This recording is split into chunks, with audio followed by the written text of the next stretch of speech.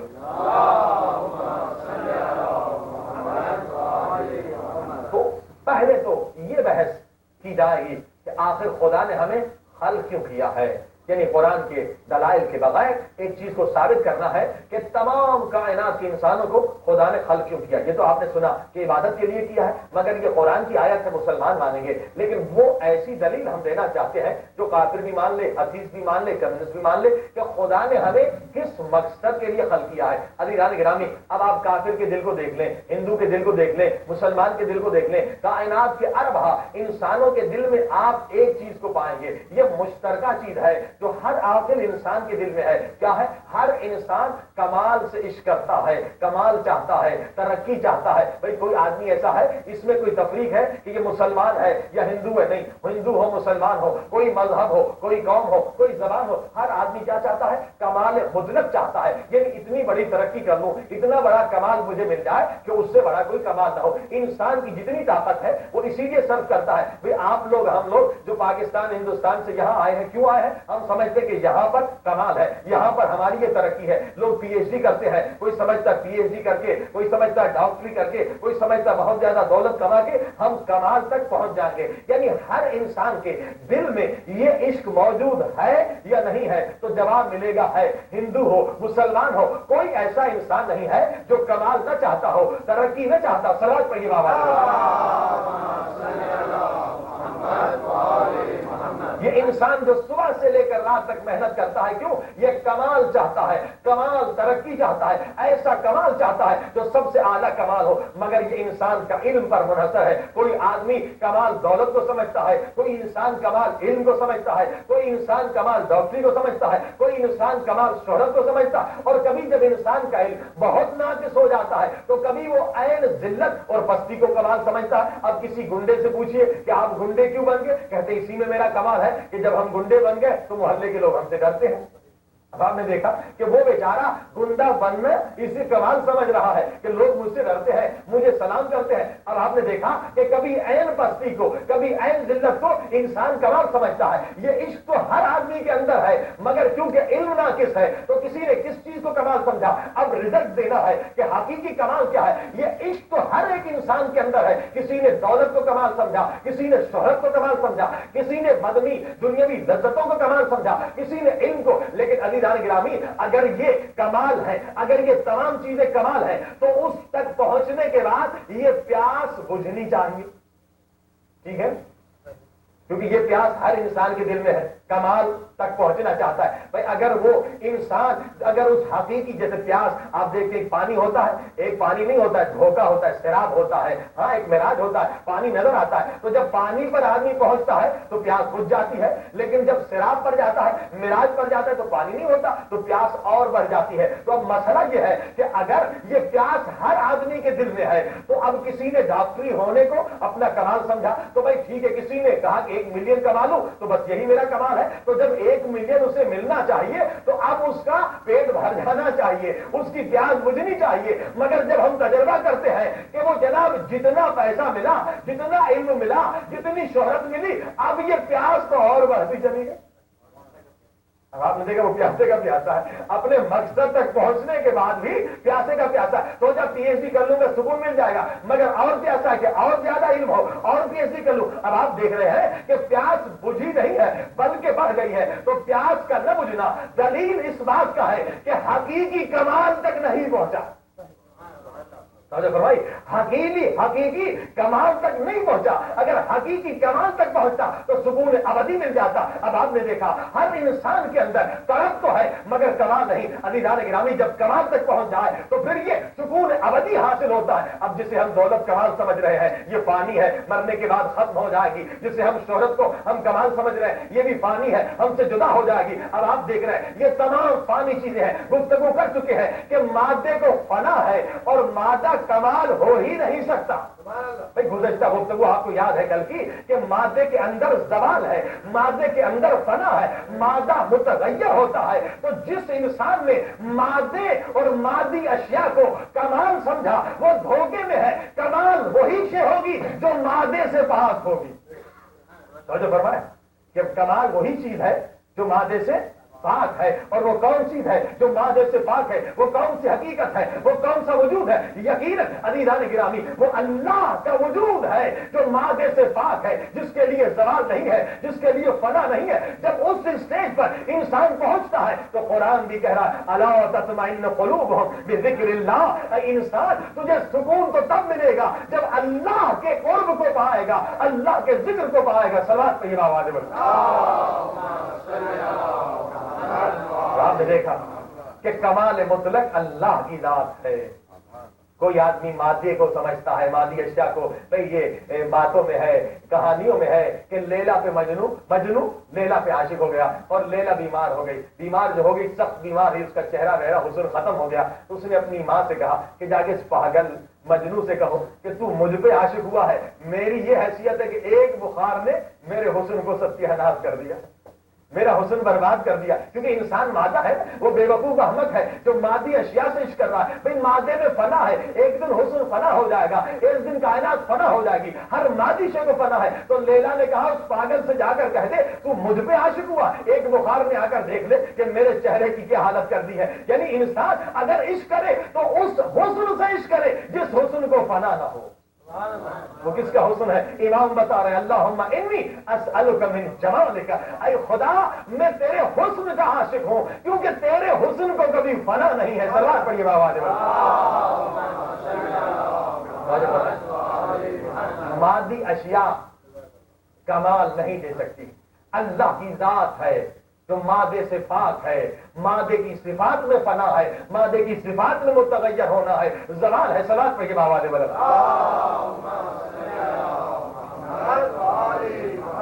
اب یہ پایا ہر انسان کمال مطلق چاہتا ہے.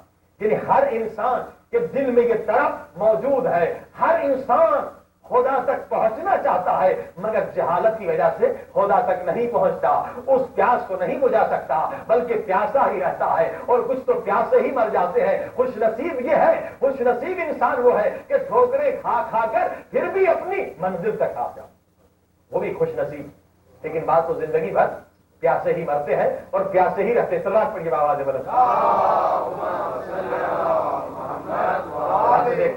کہ خدا نے ہمیں خلق کیا ہے کہ ہم کمال تک پہنچے. اب لوگ کہتے ہیں ٹھیک ہے بھی کمال تک پہنچے تو ہم خود پہنچ لیں گے. خدا نے عقل دی ہے. نبی کی کیا ضرورت ہے؟ نبوت کی کیا ضرورت ہے؟ خدا نے ہمیں عقل دی ہے. اور یاد رکھیے یہی لوگ آج کہتے ہیں کہ بھائی تقلید کی کیا ضرورت ہے، ہمیں خدا نے عقل دی ہے. توجہ فرمائی آپ. وہی لوگ جو منکرین نبوت ہیں وہ بھی یہی کہتے ہیں کہ بھائی نبوت کی کیا ضرورت ہے، اللہ کو مانتے ہیں. ہم اب اپنی سعادت کو، اپنی زندگی کو عقل کے ذریعے سے بہتر بنا لیں گے. نبی کو ماننے کی ضرورت کیا؟ انبیاء کی ضرورت کیا؟ اب آپ دیکھ رہے ہیں کہ حقیقت تو یہ ہے کہ جو تقلید کا منکر ہے وہ نبوت کا بھی باطنی طور پہ منکر ہو رہا. کیونکہ خدا کے وجود کو تو بہت لوگوں نے مانا مگر اپنی انا کی وجہ سے. ایک آدمی نے کہا حضرت عیسیٰ کے بارے میں کہ ہاں مجھے پتا ہے کہ یہ نبی ہے. بہت بڑا فلاسفر تھا. ہاں مجھے پتا ہے کہ یہ نبی ہے مگر میرے لیے تھوڑی ہے، یہ تو ان پڑھ لوگوں کے لیے نبی ہے، یہ جاہلوں کے لیے نبی ہے. میں تو پڑھا لکھا آدمی ہوں. تو آج بھی لوگ تھوڑا پڑھ لیتے سمجھتے ہیں ہمیں تکلیف کی کیا ضرورت ہے، یہ تو جاہلوں کے لیے. تو کسی نے فلاسفر نے کہا ہاں یہ ہے تو نبی مگر ہمارے لیے نہیں ہے، یہ تو جاہلوں کے لیے. صرف پہ یہ آواز بنا بھائی. دلیل یہی تو تقلید کے جو مخالف ہیں وہی نبوت کے حقیقت میں مخالفت. کیونکہ جو نبی کو نہیں مانا خدا کو مانا، انہوں نے یہی کہا کہ عقل ہے ہمارے پاس، خدا کو مان لیا. خدا نے ہمیں خلق کیا ہے کہ کمال تک پہنچے، ہم عقل کے ذریعے سے پہنچ جائیں گے. عزیزان گرامی اب اس کے رد میں جواب دینے ہیں، دلیل دینے، کچھ آج کچھ کل. عزیزان گرامی کیا عقل کافی ہے کہ ہم کمال تک پہنچ جائیں؟ عزیزان گرامی اب خدا نے جو ہمیں خلق کیا ہے، خدا چاہتا ہے ہم کمال تک پہنچے مگر یہ کمال اختیاری ہو، جبرن نہ ہو. بھائی جبرن تو کمال، زبردستی تو کمال فرشتے کو ملتا ہے. فرشتہ جیسے پیدا ہوتا ہے وہ کمال کی منزل پر ہوتا ہے، وہ خدا کی مخالفت نہیں کرتا. اور ایک کمال یہ ہے کہ آپ نے بیج زمین میں لگایا اور درخت ہو گیا. اب وہ بھی جبرن ہے. وہ جو کمال تک درخت بیج سے درخت بنا یہ بھی جبرن ہے، اس کا اپنا کوئی کمال نہیں ہے، مگر خدا جو چاہتا ہے کہ انسان کمال تک پہنچے مگر آزاد اپنے اختیار سے، اب اپنے اختیار سے یعنی خود چوز کرے کہ کون سا راستہ صحیح ہے، تو خود چوز کرنا، خود اختیار سے کمال تک پہنچنا تب تک ممکن نہیں ہے جب تک کہ 100% ہمیں علم نہ ملے۔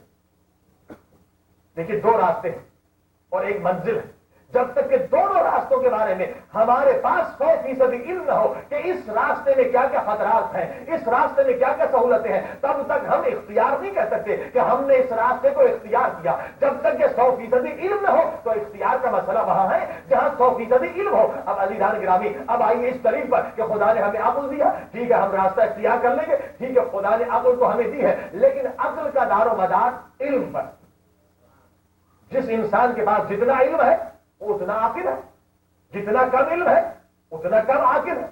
جہالت کا تعلق علم سے، عقل کا تعلق علم سے، جس کے پاس جتنا زیادہ علم ہے اتنا زیادہ عقل مند ہے۔ عزیزان گرامی، اب دیکھیے زندگی میں ہزارہ مسائل ہیں، ہزارہ باتیں ہیں، ہزارہ فیلڈ ہے۔ بھائی زندگی میں فقط ایک عبادت کا مسئلہ نہیں ہے، ہزارہ مسائل ہیں۔ بھائی شادی کا مسئلہ ہے، بچوں کی تربیت کا مسئلہ ہے، بھائی سوشل لائف کا مسئلہ ہے، بھائی رشتہ داروں کے حقوق کا مسئلہ ہے، بھائی گھر والوں کے حقوق کا مسئلہ ہے، بھائی اقتصادی مسائل ہے، بھائی نوکری کے مسائل، ہزارہ مسائل ہیں، اور ان تمام مسائل میں ہمیں پہنچنا ہے کمال تک۔ اب یہ تو ممکن نہیں ہے کہ تمام علوم میں ہم 100% علم حاصل کر لیں۔ کیا ممکن ہے آدمی کے لیے؟ ہزارہ علوم ہے کہ یہ تمام علوم ہماری زندگی سے وابستہ ہے، ہماری شادی، ہمارا رہنا، ہمارے تعلقات، ہمارے ماں باپ کے حقوق کیا ہونے چاہیے، بھائی عقل سے فیصلہ کیسے کرے گا انسان؟ اگر ایک فیلڈ میں مثلا سوشالوجی میں کسی ایک فیلڈ میں پوری زندگی لگا دے، پوری زندگی تحقیق کر دے، پوری زندگی تحقیق کر دے، پھر بھی یہ نہیں کہہ سکتا کہ میری جو یہ تحقیق ہے، میری جو ریسرچ ہے یہ فائنل ہے، اب کسی کے تحقیق کرنے کی ضرورت نہیں ہے۔ کوئی کہہ سکتا نہیں؟ ریسرچ اب بھی جاری ہے، بھائی ریسرچ اب بھی کنٹینیو ہے، تو یہ ریسرچ کا کنٹینیو ہونا بتا رہا ہے کہ علم ابھی تک انسان کا ناقص ہے۔ سلوات پڑھیے بابا نے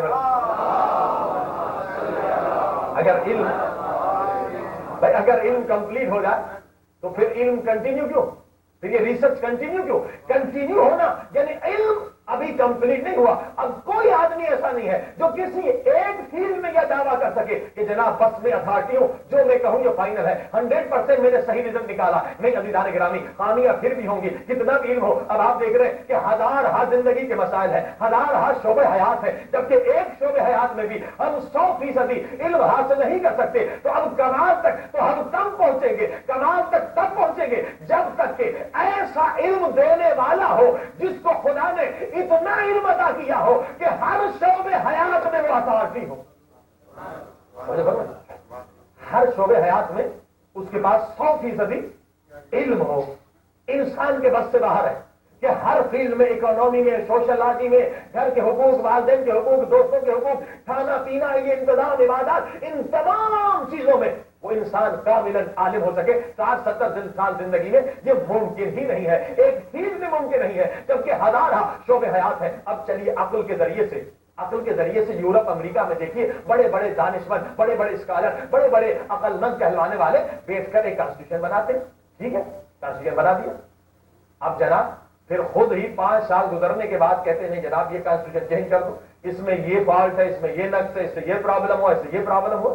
بھائی ہر ملک میں آپ دیکھ رہے ہیں، یورپ میں دیکھ لیجیے، امریکہ میں دیکھ لیجیے، جہاں دیکھیے کہ جناب پہلے تو ایک کانسٹیٹیوشن بہت بڑے ماہرین بناتے ہیں، مگر پھر کہتے ہیں نہیں جناب اس سے دیکھیے یہ رزلٹ غلط نکلا، ہم نے یہ سوچا تھا اور یہ ہو گیا۔ اب آپ نے دیکھا کہ بڑے بڑے علماء، بڑے بڑے مفکرین، بڑے بڑے اسکالر بھی بیٹھ کر جب کوئی آئین بناتے ہیں، کانسٹیٹیوشن بناتے ہیں، تو پھر آگے دیکھتے ہیں کہ نتیجہ برا نکلا تو پھر انہیں بدلنا پڑتا ہے۔ تو یہ قانون کا بدلنا بتا رہا ہے کہ عقل ناقص ہے کیونکہ علم ناقص ہے۔ یہ علم کیونکہ ناقص تھا، اسی لیے علم کے بنیاد پر ہم نے جو فیصلے کیے وہ آگے چل کر غلط ہو گئے۔ سلام پڑھیے بابا نے بولا، کیونکہ انسان کی نالج کمپلیٹ نہیں ہے، لہذا فیصلہ بدلنا پڑا کہ یہ نقصانات ہوئے۔ آپ کو پتا کہ کتنے فیصلے بدلنے پڑے، حتیٰ کہ اب تو شراب پر بھی بعض جگہوں پر پابندی لگا دی گئی، کھیل کود کے میدانوں میں پابندی لگا دی گئی کہ جناب اس سے اتنے آدمی مر گئے، اتنے نقصانات ہوئے۔ اب آپ نے دیکھا جبکہ قرآن نے 1400 سال پہلے بتایا تھا، اب یہ انسان اب آپ دیکھ رہے ہیں کہ اپنے علم کے کم ہونے کی وجہ سے جو فیصلے کرتا ہے اس میں خطا کھاتا ہے۔ چلیے ایک اور دلیل سن لیجیے، مولا متقیان علی علیہ الصلوۃ والسلام، یہ دلیل نہج البلاغہ میں دیتے ہیں کہ نبوت کی ضرورت کیا ہے. مولا علی فرماتے ہیں نبوت کی ضرورت کے بارے میں. مولا فرماتے ہیں کہ عقل انسانی شہوت کے پردوں کے نیچے دفن ہے. انبیاء کا کام ہے کہ ان شہوت کے پردوں کو ہٹائے تاکہ عقل میں زندگی آ جائے. عقل تو ہے مگر شہوت کے پردوں کے نیچے دفن ہے. انبیاء کا کام کیا ہے کہ ان شہوت کے پردوں کو ہٹائیں تاکہ عقل انسان زندہ ہو جائے. اب آپ دیکھ نہیں رہے کہ یہ جو قانون بن رہا ہے شہوت کے پردوں کے نیچے کیونکہ عقل دفن ہے. بھائی ہومو سیکسولیٹی کو انہوں نے جائز قرار دیا, لیگل قرار دیا, لیکن اب جو ایڈ کی وبا آئی ہے تو اب سوچ رہے ہیں کہ اسے بند ہونا چاہیے کیونکہ خود اس مرد میں مبتلا تھے لہذا کہا جائز ہے. قانون بنانے والے کیونکہ خود معلوم تھے, خود محدود تھے, خود ان گناہوں میں گرفتار تھے تو کہا ہومو سیکسولیٹی جو ہے وہ جائز ہے کیونکہ عقل جو ہے شہوت کے پردوں کے نیچے دبی ہوئی ہے. صلوات پڑھیے بابا بلند. خود کرپٹ تھے تو لہذا وہی قانون بنا دیا جس میں کرپشن ہو کیونکہ شہوت ہے, شہوت کے نیچے عقل دب جاتی ہے. اب آپ دیکھ رہے ہیں کہ انبیاء کا کام ہے کہ ان شہوت کے پردوں کو ہٹائے. بھئی انبیاء جب نہ ہو تو پھر کس کا کام ہے؟ مرجع کی تقلید کیوں ہے جب اگر نبی نہ ہو, امام نہ ہو تو تقلید کس کی کرنی ہے؟ حکم تقلید اس کی کرو جو سب سے زیادہ متقی ہو, جو شہوت پرست نہ ہو تاکہ شہوت کے پردوں کو ہٹائے. اسی مولا کی دلیل سے تقلید کی دلیل کہ مولا نے دلیل نبوت پر دی ہے کہ نبوت کی ضرورت کیا ہے. اس لیے کہ انسان کی عقل شہوت کے نیچے دب گئی. ایک آدمی جو شہوت پرست ہے, نہ داڑھی رکھتا ہے, نہ نماز پڑھتا ہے, نہ حج کرتا ہے, نہ خمس دیتا ہے, وہ کہتا ہے مجھے تقلید کی ضرورت نہیں ہے, جبکہ سب سے زیادہ ضرورت اسے ہے کیونکہ اس کی عقل شہوت کے نیچے زیادہ دبی ہوئی ہے. توجہ فرمائی آپ نے, سب سے زیادہ ضرورت اسے ہے کیونکہ انسان صحیح فیصلہ نہیں کر سکتا جب تک کہ شہوت کے پردے ہٹا نہ دیے جائیں. نبی نہ ہو تو حکم ہے اس کی تقلید کرو جو سب سے زیادہ متقی ہو تاکہ اس کے عقل کے اوپر کوئی شہوت کا پردہ نہ ہو. سمجھ پڑیے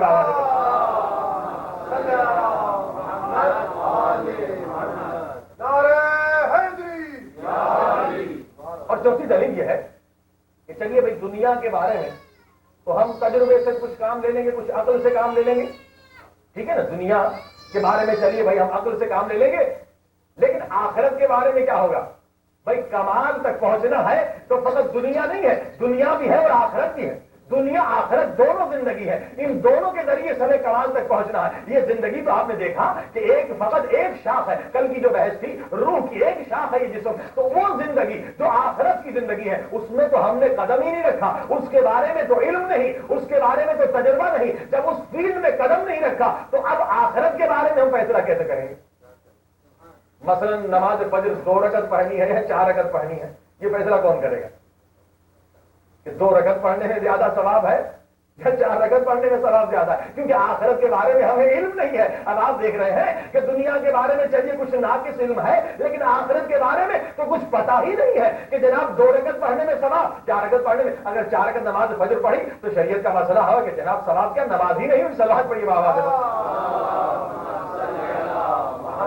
آپ دیکھ رہے ہیں کہ آخرت کے بارے میں پھر ہمیں ایسے انسان کامل کی ضرورت ہے جس کے پاس دنیا کا علم بھی 100% کامل ہو اور آخرت کا علم بھی 100% کامل ہو. صلوات پڑھیے بابا.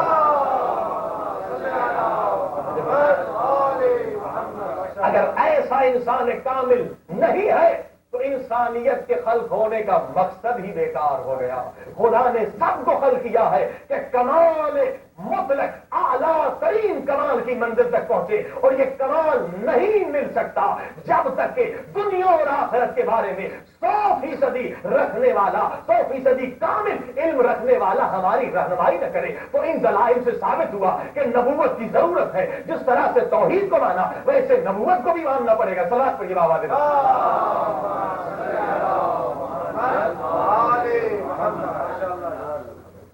بھارتی کا سلمان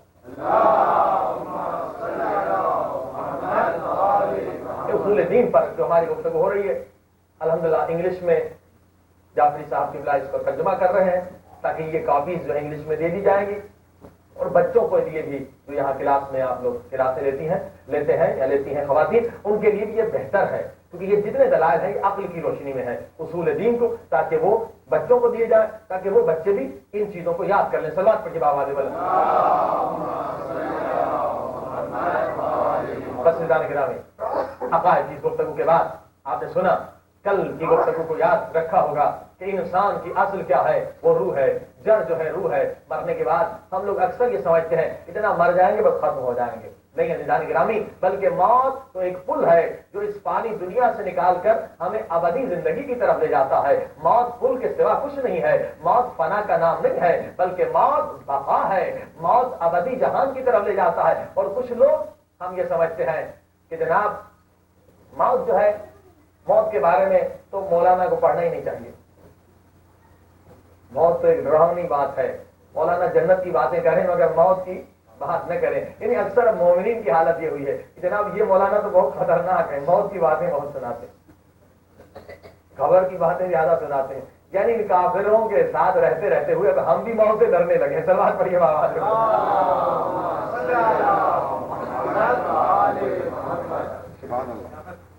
اب آپ دیکھیے کہ قرآن مجید نے یہی کہا کہ موت سے ڈرنے والے کون ہیں؟ فتمنوا الموت. ایماندار مومن کبھی موت سے نہیں گھبراتا. فتمنوا الموت، بلکہ ہمیشہ موت کے لیے تیار ہوتا ہے، موت کے لیے پریپیئر ہوتا ہے. بھائی ڈرنے کی کیا بات ہے؟ اگر مولانا ڈرائے یا نہ ڈرائے تو کیا مولانا کے نہ ڈرانے سے موت نہیں آئے گی؟ موت تو آنی ہے، ہر ایک کو آنی ہے، ایک وقت پر آنی ہے. لیکن عزیزان گرامی، جو لوگ بیچارے خوف کھاتے ہیں کہ مولانا مجلس میں بھائی موت کی باتیں کرتے ہیں، بھائی موت تو ایک راستہ ہے جس سے ہر مرد و خاتون کو گزرنا ہے، چاہے ہم چاہیں نہ چاہیں. لیکن اگر موت کے بارے میں اس راستے سے گزرنا ہے، اس سفر پہ ہر ایک کو جانا. کون آدمی ہے جو موت کے لیے سفر کے لیے نہ جائے؟ ہم چاہیں نہ جائیں، سفر کے لیے جانا ہے. دیکھیے اگر کوئی آدمی ایران سفر کے لیے جاتا ہے یا ترکی جاتا ہے تو اس کے بارے میں پوری معلومات حاصل کرتا ہے. بھئی وہاں سے نہ جانا، وہاں خطرہ ہے، وہاں سے جانا وہ راستہ بہتر ہے. لیکن یہ تو ہمارے بات یہ جو ہے خلاف عقل ہے کہ اگر مولانا موت کے بارے میں بتاتے ہیں تو اس کا مقصد یہ ہے، وہ بتاتے فلاں راستے سے چلیے تاکہ موت میں تکلیف نہ ہو، فلاں راستے سے جائیے تاکہ موت میں خطرہ نہ ہو. اگر ہمیں معلومات ملی تو یہ تو بہترین معلومات ہے. انسانی زندگی میں سب سے بہترین معلومات یہی ہے جو آخرت کے سفر کے بارے میں ہر معلومات کی جائے، کیونکہ وہ اکیلا سفر کرنا ہے. وہاں کوئی گائیڈ کرنے والا نہیں ہوگا. دنیا میں اگر بھٹک گئے تو کوئی گائیڈ بھی کرے گا، مگر دو ہی خطرے ہیں، دو ہی راستے ہیں. ایک راستہ وہ ہے موت کے بعد جہاں عذاب ہی عذاب ہے، اور دوسرا راستہ وہ ہے جہاں رحمتیں ہی رحمتیں. اگر اس میں مولانا کچھ بتاتے ہیں تو یہ تو بھلائی کی بات ہے.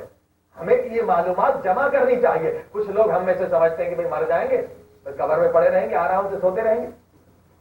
کچھ لوگ کہتے ہیں بھائی ہاں سونا ہے تو آخرت میں سوئیں گے، یہاں تو کام کرو، قبر میں جا کے سوئیں گے. ہم سمجھتے قبر میں سونے کی جگہ ہے. استغفر اللہ، یہ ہماری معلومات کی کمی ہے. عزیزان گرامی، قبر میں سونے کی جگہ نہیں ہے، بلکہ وہاں بہت بڑا سفر کرنا ہے. دیکھیے مولا علی علیہ الصلوۃ والسلام جب بھی نمازی آتے تھے، جب جانے لگتے تھے کہتے تھے ٹھہر جاؤ، تمہیں بہت بڑا سفر کرنا ہے، بہت طولانی سفر، بہت لمبا سفر، اور سامان تمہارے پاس بہت کم ہے، جبکہ سفر تمہیں بہت طولانی کرنا ہے. پوچھتے تھے مولا کون سا سفر؟ کہا مرنے کے بعد کیا تم قبر میں ٹھہر جاؤ گے، بلکہ تمہیں سفر پر چلنا.